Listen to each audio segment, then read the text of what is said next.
एक गरीब आदमी था, इसका नाम अहमद था। अहमद के पास पैसा नहीं था, वह बहुत गरीब था। इसके पास खाने को खाना नहीं था, इसके पास रहने को घर नहीं था। अहमद सड़कों पर भीख मांगता था, लोग आस पर तरस खाते थे, वहां से थोड़ा बहुत खाना दे देते थे।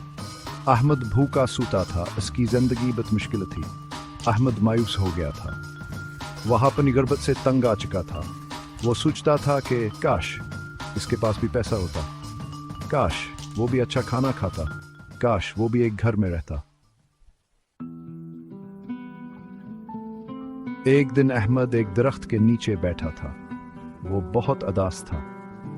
अचानक उसने देखा कि एक बुजुर्ग उसकी तरफ आ रहा है। बुजुर्ग बहुत वकार वाला था, उसके चेहरे पर नूर था।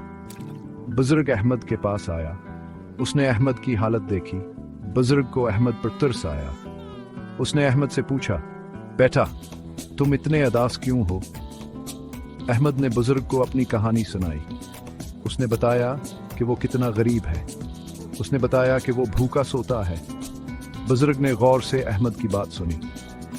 बुजुर्ग ने कहा, बेटा गम ना करो, मैं तुम्हें एक हुनर सिखाता हूं, इस हुनर से तुम पैसा कमा सकोगे। बुजुर्ग ने अहमद को चटाइयां बनाने का हुनर सिखाया। अहमद ने बड़े ध्यान से सीखा।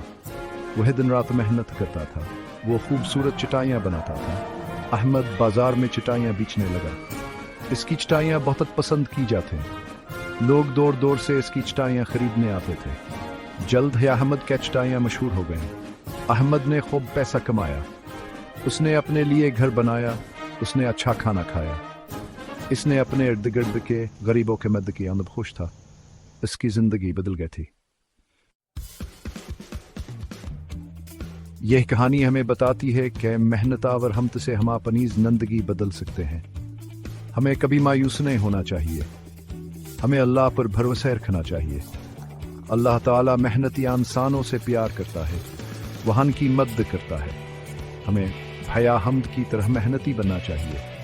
हमें अपने हुनर को इस्तेमाल करके अपनी जिंदगी बेहतर बनानी चाहिए और दूसरों की मदद करनी